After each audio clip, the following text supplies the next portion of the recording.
You're listening to Guts and Grind with Siju and Sajin, making the real estate journey accessible to anyone.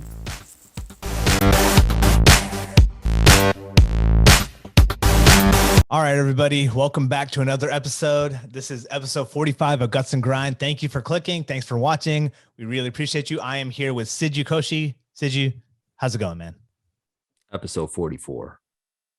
Oh, did I say 45? You know what, guys? Hey, everybody, welcome back. No, I'm just joking. It's episode 44. Can you believe it? Like, we're 44 episodes in. This is pretty awesome. This is awesome, man. I can't believe we've been doing it for so long. It's good. It's good content we're putting out there, reaching the masses. But no, it's good, man. I've been good. It's hanging tight. Brutal heat out here. I mean, it's been triple degrees. I think I posted something on my Instagram saying, this looks like my report card from back in the day. It's straight Don't lie. You ain't making 90s or 100s. Come on, man. Hundreds. Only hundreds. Your report card is more like winter, fall. You know what I'm saying? 70s, 60s. No, everything's good, man. Other than that, we're just kind of going through summer, enjoying the kids, a fam, and then just working and just grinding, So always on the hunt for deals. Yeah. Always. That's always on top of my mind. And there is more deals out there now. A lot of things are staying on the market longer due to this inflation. But, other than that, just hang in there. How about you, bro? Same, man. Same. Like the inflation thing is kind of discouraging. But, just like you, I always look for properties, and at the very least, just to know what my market looks like, just to know like, hey, what's out there, and also continuously running analysis to know, hey, can this deal work? Whatever, because you want to stay sharp and you don't want to get like lazy, right? Yeah. And I feel like even though you might not be in a position to buy right now, it's still good to just keep going, keep doing it, because opportunities are there and you have to be out there to reach it. And if you're not in the game, you can't win, right? So you have to just at least be in it, right? So yeah, things are good on our end, man. We're just staying busy, working, just like you, summertime. So we're just trying to have fun with the kids and like do little trips here and there. So it's good stuff, man. But you know what? Let's dive into the episode, right? Let's get right into it. Before we do, I'll give you a tip, real quick tip, because you were talking about inflation, right? So we're talking about inflation, how that's a bad thing, blah blah blah, right? But if you think about it, inflation also it also affects the rent. So keep that in mind when you're running your numbers. So tip of the day, right? So your inflation's going up, but that inflation affects your rent. So the rent's going up as well. And in this market right now, the house prices are kind of staying the same. So think about it. Your numbers may actually work out, even though the interest rates are going up. So just a quick tip before we get into this episode. Go ahead, Saj. That's good, man. That's money, dude. That's good stuff. Today's episode 44, is about lease agreement. So we've been on this journey. I think y'all know, like, how to get from just getting your finances ready all the way to buying a house and to getting a tenant, right? So I think the last episode we talked about screening applicants, right? So let's say you found the right tenant. This is the one for you. Now the idea is to set up a lease agreement between you and the tenant, right? And it's super important. It's a contract between you and the tenant to kind of set the rules as far as what we're doing, what's the rent, like, basically all the general things that each of y'all need to know. And it's super important because you put it on paper and no one's the bad guy, right? When you say, hey, on the 6th rent is due and you pay on the 7th, you have to have a late fee. And like, if they say, why are you charging me a late fee? It's like, hey, you signed this contract and everything that we talk about is on the 4 corners of this page. This contract is what we have to go by. And so it kind of gives you the ability to say, hey, we're both following these rules, whether it's to your benefit or my benefit. It's just what it is, right? Siju, what's your thoughts on lease agreements? Great segue. It is the contract that you both agree upon. So make sure it's ironclad. I mean, as ironclad as it can be, right? So there'll always be some loophole that somebody will always find, right? So make sure all those things are definitely locked and ready. And once you get to a rhythm of doing these lease agreements, trust me, it just becomes like second nature, right? So because what to put in there, what things are very important. And we're not going to go over everything, but we will go over some of the main core items. And you can actually Google, Texas rental lease agreement, and you can actually look up what that is. It's public information. Look at it and kind of get yourself well versed in this contract. That way you can kind of know what to build in, put in. You can even add stuff that pertains just to you, right? Yeah. Whether it's like watering the lawn or making sure the lawn stays upkept because of the HOA, things like that. So I'll start with, obviously, initially it's going to be your contract date, right? So is it going to be a 1-year lease? Is it going to be a 2-year lease, a month to month? what happens once that 1 year is done. Definitely specify, it does it spill over into a month to month, things like that. I like to put all my people into a year to 2 year, depending on how good the tenant is. And then if they've, built a good reputation with me, I'll extend a 2 year to them. Right. So obviously the benefit to them, if they get a 2 year, is they lock in the rate for 2 years. The nice thing about having a year is, after the year is up, you can actually evaluate the rent. And if it goes up, you can actually raise a rent nominally for them, right? So that's going to be specified in there. The other thing that you're going to put is your security deposit, the amount. The good thing about putting all this and documenting it is that you can refer back to it. If the tenant moves out and they need to get their deposit back, how much you took from them. This is also a record keeping for the landlord themselves. And then, like Saj mentioned, you want to build in all your, obviously what the rent rate's going to be per month. And then what happens if they're late? If they're supposed to pay on the first of every month and they don't pay on the first of every month, what are the late fees? Again, this is all things that you want to specify in detail. That way you can always refer back to it whenever you're in a situation. So if somebody can't pay on the due date, you just say, hey, per the lease, this is what the fees are. And you need to pay the late fees on top of your monthly rental. Other fees that I would specify is maintenance fees. If you're managing it themselves, a lot of people put in, hey, an initial visit fee that may have to be paid by the tenant, just $85, $95 visit fee. And anything after that is covered by the landlord or whatever it is, depending on the situation. So kind of keep those factors in mind. Those are all flexible, totally up to the landlord. But those are the fees and like the main pieces of it, at least with the dates, fees, late fees, and maintenance fees that you want to kind of specify in these contracts. To add on that, like the first X amount of dollars is paid by the tenant, and then the rest is paid by the landlord. This is a great little feature because I don't want to get a call about a light bulb went out. And so if you're willing to pay me $75 to come out there and change a light bulb, hey, I'll earn that $75. That's fine. But it makes the tenant think twice about calling you for little things that don't matter. But like, I don't know about you, Seju, but like for water issues and for like AC stuff, things that are like very critical, I take care of that fully. Like, because I want to know immediately and I want to fix it immediately because that could actually damage my property. And like things that are big ticket items, like if there's a leak and it's going to like ruin the flooring, ruin the cabinets or whatever it might be, I want to make sure that they don't feel like I better not call them because I have to pay $75 for the first thing. I want them to call me immediately because I need to protect my home, right? And so like that's baked into my lease agreement as well.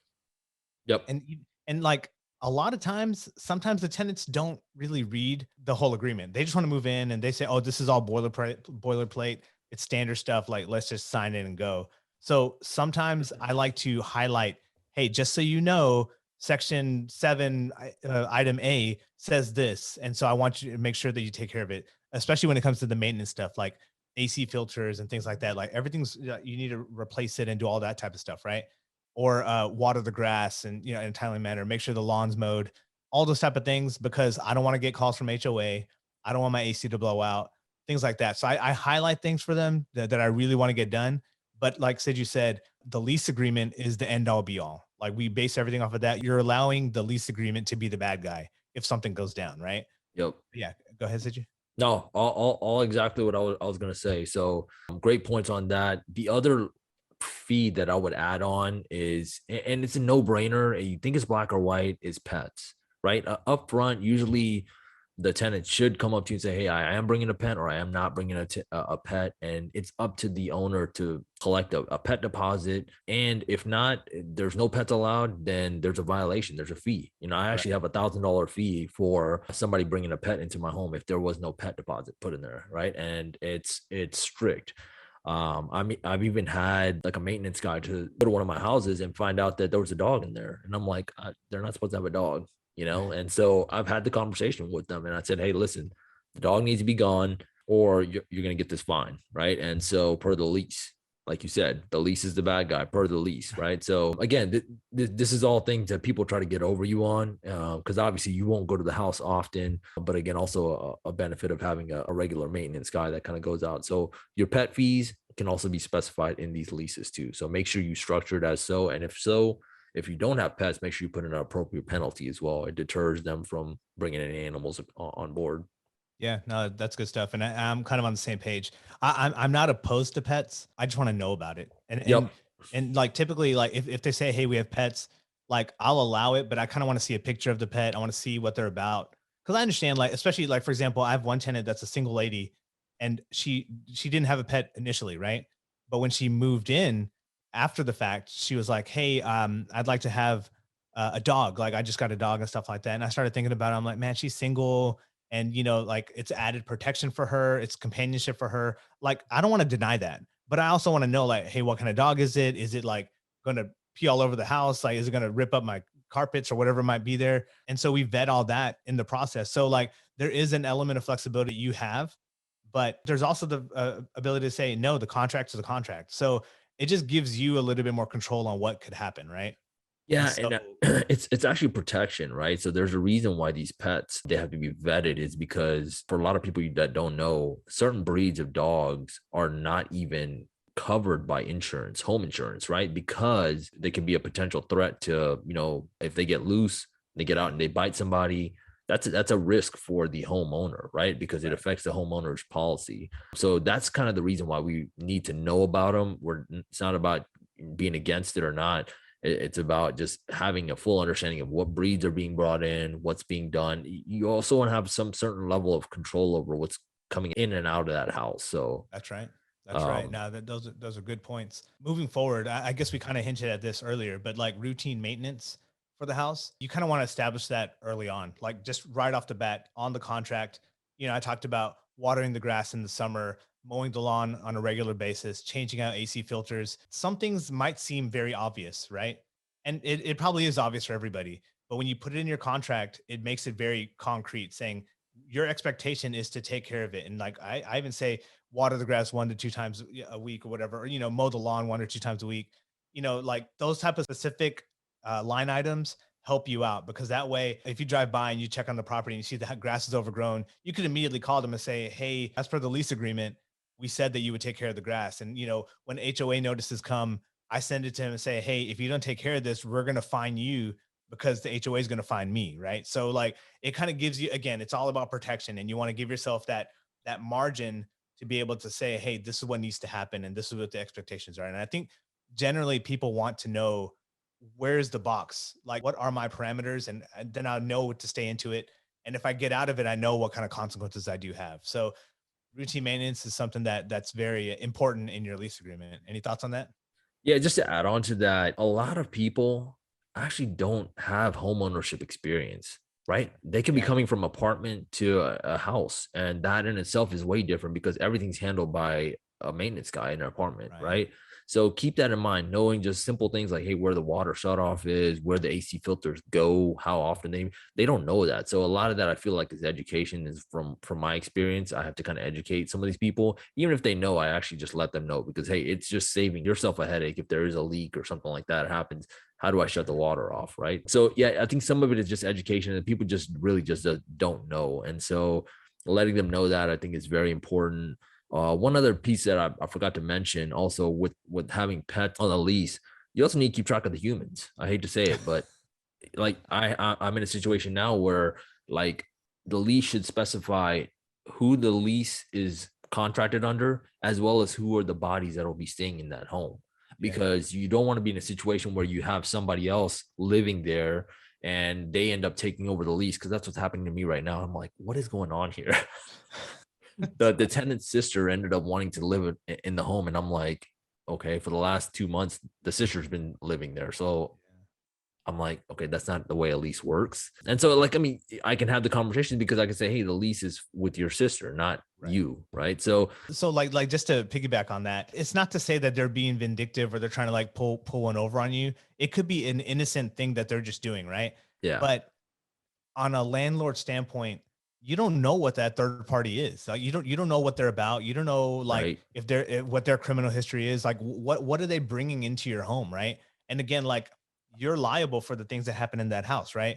And so if the sister is a criminal or whatever, or she's doing some kind of racketeering out of your house, that's a negative thing. Like that's a bad thing. Typically in our leases, we have like who's going to be living there and their ages. So that way it's like, oh, it's a husband and a wife and 2 kids, and this is their ages and blah, blah, blah. And then we also say guests are allowed to come, but after a certain amount of days, they can't be there. They can't be there for a consecutive amount of days, right? Correct.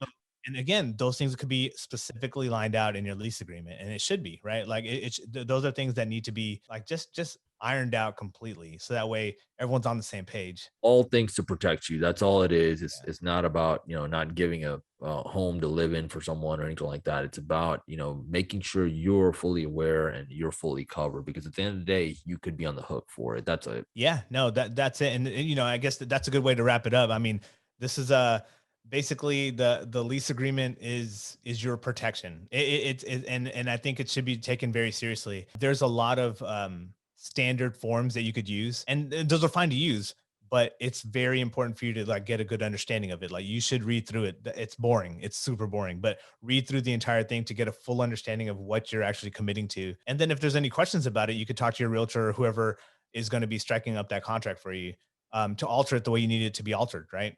And so that way, if you have a good understanding of it, you're able to explain it to your tenant, and so they have a good understanding about it. And then y'all, it's about building a good relationship to where no one feels like someone's hiding something, right?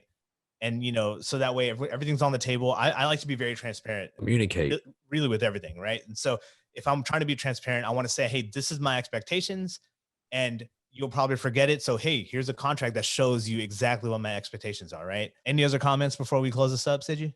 No, communication is key. It's key to any relationship, right? So one other thing I've also actually seen, some people actually put an additional addendum to the contract of like just additional list of things that they wish, like Yeah. of just checklist of items, right? That they want their tenants responsible for, and then they have to sign that as well. So Yeah. make sure you both sign off on everything. If everybody agrees to everything, everybody knows who's responsible for everything. So Right. that's it. Really, that's all you could ask for, really. So that wraps up this episode 44. Thank you for making it all the way to the end. We really appreciate you. Make sure you like, subscribe, comment. Let us know what you're thinking. Like we want it to be a conversation. I think we say this a lot, but we want to know what's in your mind, and like if there's answers that you need to your questions.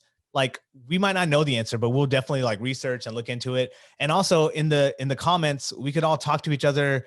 And like maybe if we don't have the answer, someone else in the comments might know. So don't be shy. Dive in those comments and let us know what you're thinking. Once again, thanks for watching, and we'll see you on the next one. Thanks for listening to Guts and Grind with Siju and Sajin. Be sure to tune in next time.